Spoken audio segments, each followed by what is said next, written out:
If you'll turn in your Bibles to 1 Samuel chapter 27 and 28, these are the two chapters we're going to be looking at in this video as we talk about the road to the bottom. This is parallel between Saul and David, and at this point of the story, we're really ending 1 Samuel, and we're seeing both men hit bottom.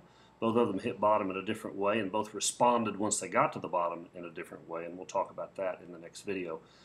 But today, what I want to do is just spend a few minutes showing you what David did and what Saul did that really took them to the bottom. And then I want to end with some application on how we can keep from hitting bottom ourselves when we're tempted to go that direction. So let's begin. I want to show you in chapter 26 how David was starting to get discouraged. And I want to show you this in chapter 26, verse 19 and 20. He says, they have driven me from my home so I can no longer live among the Lord's people. And they have said, go worship pagan gods. Must I die on foreign soil far from the presence of the Lord? Why has the king of Israel come out to search for a single flea? Why does he hunt me down like a partridge on the mountains? And so he's talking to Saul here. The second time he had a chance to kill Saul and refused to. But you can hear the discouragement in David's voice as he is saying, why do you hunt me down? Why must I go live outside of Israel and be cut off from my people and cut off from my God? You are destroying me, is basically what David is saying. And you can hear that discouragement. And that kind of leads us into a time, a very dark time in David's life that you quite frankly don't hear a whole lot about. But I want to begin in verse 27. Chapter 27, verse 1, it says, but David kept thinking to himself, someday Saul is going to get me. The best thing I can do is escape to the Philistines, then Saul will stop hunting for me in Israelite territory, and I will finally be safe.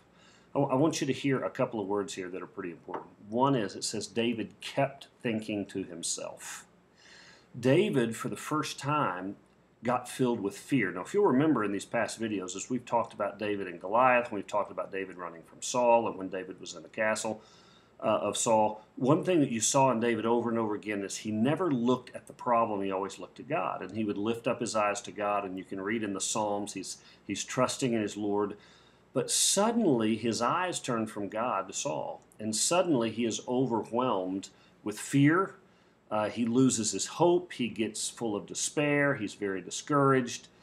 He just feels like that there's no hope, and Saul is going to ultimately win this battle. And he says it keeps saying it to himself, which tells me that the evil one had really gotten David's mind at this point, and he was just beating himself up and really taking the hope out of himself through his negative self-talk. And his negative self-talk was really easy. I am going to die. Saul's going to catch me someday. He's going to kill me. I'm never going to be king. I can't trust in the promises of God. God made this promise and he's not going to fulfill it. I'm never going to be the king that God promised me I'm going to be. And Saul's going to kill me. And my only choice is to run from Israel and run to another country, to the land of the Philistines, become a slave in the land of the Philistines, and only under the king of the Philistines will Saul be scared enough that he won't chase me anymore, and I'll finally be safe. And so I want you to hear this. What David is doing here is he's selling out his life and his future and his dreams just for existence. And there's such a parallel with us because God has such a great plan for our lives. But sometimes his plans come after a long period of time and after a hard time, and we get discouraged. And when we get discouraged, we'll give up our dreams and our visions for what God wants us to be, and we'll settle. We'll settle for life in this world. We'll settle for bondage. We'll settle for slavery, doing something else rather than the best things that God has called us to. And that's exactly what David does here. So now let's read on and hear about what specifically David does. So David took his 600 men and went over and joined Achish, the son of Moach, the king of Gath. Now, if you'll remember, Achish is the king of the Philistines. Gath is where Goliath is from.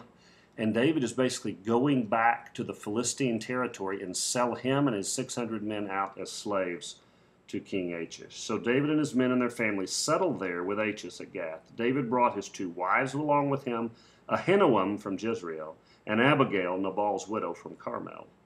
Word soon reached Saul that David had fled to Gath, so he stopped hunting for him. See, I want you to notice this. David was right in that Saul quit hunting for him. And so now Saul is gone. He's not hunting for him anymore, but David doesn't have any dreams. He's lost his vision. He's lost his calling. He doesn't feel like God's there for him. And now he's just going to go live in slavery and bondage to his flesh. And so one day David said to Achish, if it is all right with you, we would rather live in one of our country towns instead of here in the royal city. So Achish gave David the town of Ziklag, which still belongs to the kings of Judah to this day. And they lived there among the Philistines for a year and 4 months. I want you to hear this. 16 months David does this. 16 months David lives as a slave in a foreign land under a foreign king. 16 months he sells out to the flesh and doesn't live by faith. And by the way, scholars tell us for these 16 months, David never wrote a single psalm. And so here is David at the bottom of his road. So David and his men spent their time raiding the Geshurites, the Girzites, and the Amalekites, people who had lived near Shur toward the land of Egypt since ancient times. David did not leave one person alive in the villages he attacked. He took the sheep, goats, cattle, donkey, camels, clothing, and before returning home to see King Achish. Where did you make your raid today? Achish would ask. And David would reply, against the south of Judah and the Jerahmeelites and the Kenites. No one was left alive to come to Gath and tell where he had really been. This happened again and again while he was living among the Philistines. Achish believed David and thought to himself, by now the people of Israel must hate him bitterly. Now he will have to stay here and serve me forever. About that time, the Philistines mustered their armies for another war with Israel. King Achish told David, you and your men will be expected to join me in battle.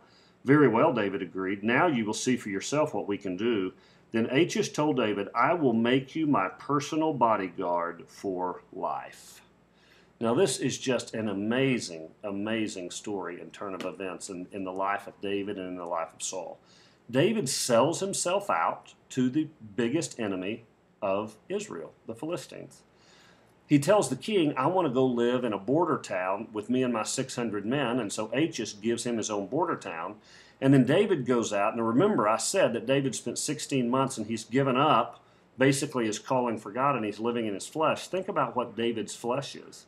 David is a warrior by flesh. That's what he does in the flesh. And so what David does is every day he goes out and fights and kills the enemies of Israel, some of whom were the friends of the Philistines. But when he would go visit the king, King Achish would say, what have you been doing? And David says, well, I've been going to South Judah and killing Israelites. So for 16 months, he lies to King Achish. For 16 months, he lived in bondage. He operates in the flesh. He's a warrior. He raids villages and kills everyone. He doesn't leave a single person alive to go tell King Achish what's really going on. The whole time, he's thinning out the enemies of Israel for someday when he becomes king. In the meantime, Achish thinks he's going and killing Israelites, making the enemies of Israel, so that finally King Achish says, listen, you're just going to stay here with me for life, and you're going to be my personal bodyguard. You're going to be my personal warrior that's going to stand by me for the rest of your life, because King Achish completely trusted David. David lived a lie for 16 months. Now, here's what I want you to hear. We all have the capacity to do this. As bad as it sounds, as awful as it sounds, David kind of disconnected from God for 16 months and just kind of operated in the flesh by himself. We have the capacity to do that. We get caught up in a sin, we get discouraged, and we just give up sometimes and go live in the flesh for a week at a time or a month at a time or 6 months at a time. David did it for 16 months. He just says, you know what? I'm discouraged and I've lost all hope. I'm just going to go do what my flesh wants to do. I'm going to go be a warrior and live as a slave in a foreign land. And so that's David's bottom. Now, I want to quickly go through Saul's bottom, and then I'm going to talk to you about how to navigate troubled waters to keep from going to your flesh and making the same mistake David and Saul did. Okay, so let's read now Saul. Meanwhile, Samuel had died, and all Israel had mourned for him. He was buried in Ramah, his hometown, and Saul had banned from the land of Israel all mediums and those who consult the spirits of the dead.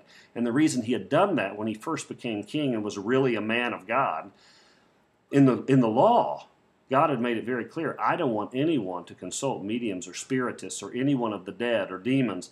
Cut all that out. And so he had made it illegal and cut all that out because Saul at the beginning was a man of God and an obedient king. So the Philistines set up their camp at Shunem, and Saul gathered all the army of Israel and camped at Gilboa. When Saul saw the vast Philistine army, he became frantic with fear. He asked the Lord what he should do, but the Lord refused to answer him either by dreams or by sacred laws or by the prophets. Saul then said to his advisors, find a woman who is a medium so I can go and ask her what to do. His advisors replied, there is a medium at Endor. So Saul disguised himself by wearing ordinary clothes instead of his royal robes. Then he went to the woman's home at night, accompanied by 2 of his men. I have to talk to a man who has died, he said. Will you call up his spirit for me? Are you trying to get me killed? The woman demanded. You know that Saul has outlawed the mediums and all who consult the spirits of the dead. Why are you setting a trap for me? But Saul took an oath in the name of the Lord and promised, as surely as the Lord lives, nothing bad will happen to you for doing this. And so what Saul is doing is going against the very command of God and consulting a medium to consult the dead. He's wanting to call up Samuel and talk to Samuel. Now what's interesting about this is Saul's big issue in his life is just rebellion. He just won't do what God asked him to do. And here again, God has made it very specific. Don't ever do this. And yet Saul, when he gets full of fear, this is Saul's pattern. He gets full of fear. And when he gets full of fear, he walks in disobedience. He begins to get rebellious and does things his own way. And his big problem there is that fear underlying that rebellion. And so now he's going to consult a medium. And finally the woman said, well, whose spirit do you want me to call up? Call up Samuel, Saul replied. When the woman saw Samuel, she screamed, you've deceived me, you are Saul. Don't be afraid, the king told her. What do you see? I see a god coming up out of the earth, she said. And what does he look like? Saul asked. Well, he's an old man wrapped in a robe, she replied. Saul realized it was Samuel, and he fell to the ground before him. Why have you disturbed me by calling me back? Samuel asked Saul. And so Saul goes to the medium. The medium calls up Samuel. As soon as she calls up Samuel, she realized that Saul is the king. And I think everyone was surprised that Samuel actually came up from the dead, that God allowed this to happen. And so now Samuel is here, and because I'm in deep trouble, Saul replied, the Philistines are at war with me, and God has left me, and he won't reply by prophets or dreams, so I have called for you to tell me what to do. You know, Saul's upset because Saul's like so many people that I know. They don't live for God. They don't have any use for God until they get in really big trouble, and then they want to call out to God and want God to answer. Well, when God doesn't answer, then they go operate in their flesh. And of course, as we said, Saul's flesh is to consult this medium. So Samuel replied, why ask me since the Lord has left you and has become your enemy? The Lord has done just as he said he would. He has torn the kingdom from you and given it to your rival David. The Lord has done this to you today because you refused to carry out his fierce anger against the Amalekites. What's more, the Lord will hand you and the army of Israel over to the Philistines tomorrow, and you and your sons will be here with me. The Lord will bring down the entire army of Israel in defeat. And so what Saul finds out here from Samuel is that the very next day he's going to go to this war. He sees the Philistines line up. He's scared to death. He goes and consults this medium. The medium calls up Samuel from the dead. Saul says, God won't talk to me, and you're the one that always told me God's will. Tell me what to do. And Samuel said, nothing's changed. God rejected you. He's going to give the kingdom to David. And by the way, tomorrow you're going to die. Tomorrow you're going to die, you and your sons. And this is going to be a huge defeat in the life of Israel. And then Saul basically spends the whole night fasting and upset, trembling in fear, and can't even move. He's so paralyzed by fear. And so that is Saul's fall to the bottom. So David's fall is he goes and sells himself out in slavery for 16 months to King Achish and lives a lie. Saul's is he goes in direct disobedience to God and consults a medium and a spiritist and calls up and talks to Samuel from the other side of the grave. So we're going to leave those two guys here, and next time, the next video, we're going to finish out 1 Samuel and see kind of how this first act in David's life ends. But today we're going to leave them right there, and I just want to talk to you a little bit about just some practical application. And the practical application is simply this: how do we keep from hitting bottom? We're all going to face adverse circumstances. We're all going to go through times that are really, really difficult for us. So the question comes, what do I do? How do I keep from really falling in difficult times and keeping my head above water? And so I want to give you 5 things in this video that might help you out. Number 1 is identify your character flaws. Identify your character flaws. What I want you to notice is David had a very big character flaw. He had a propensity to lie. And we've seen him throughout at different times during this book. He would lie. He would lie his way out of difficult situations. When he went to the flesh, he was usually pretty violent, and he was a warrior, and that was his flaw. He would lie, and he would go to that flesh and be a warrior. What we know about Saul is his weak point, his flesh point, is he was rebellious in nature, and he would always disobey God and do his own thing in spite of God specifically telling him not to do it. We all have character flaws. You have a character flaw.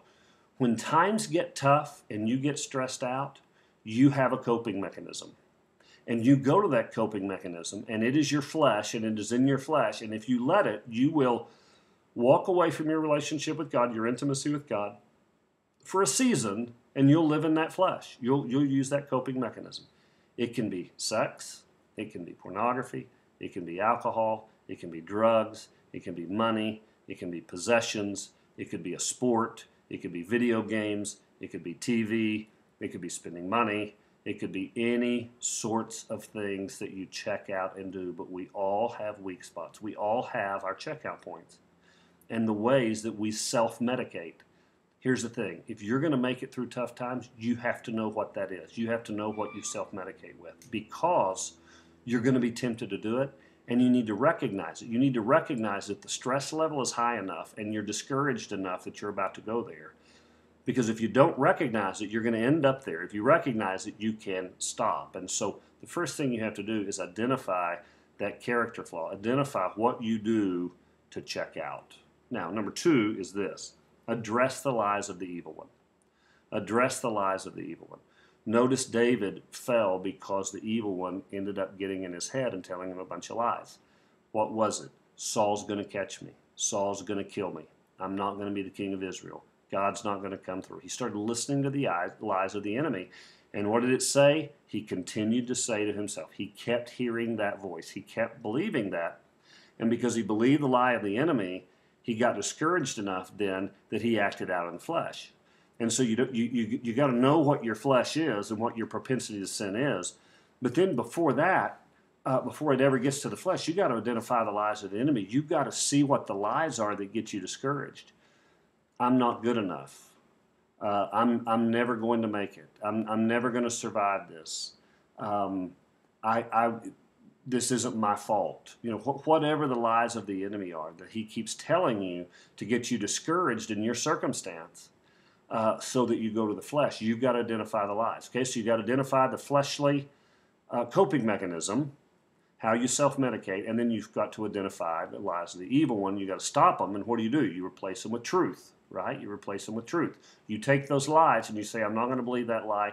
The truth is, God promised I can make it through. God promised I'll never leave you or forsake you. God promised that he is going to see me through to the end. And you replace the lies with truth. And that leads us to the third one that is very important, and that is you need to have a support system in place. You need to have a support system in place. Now, what do I mean by a support system?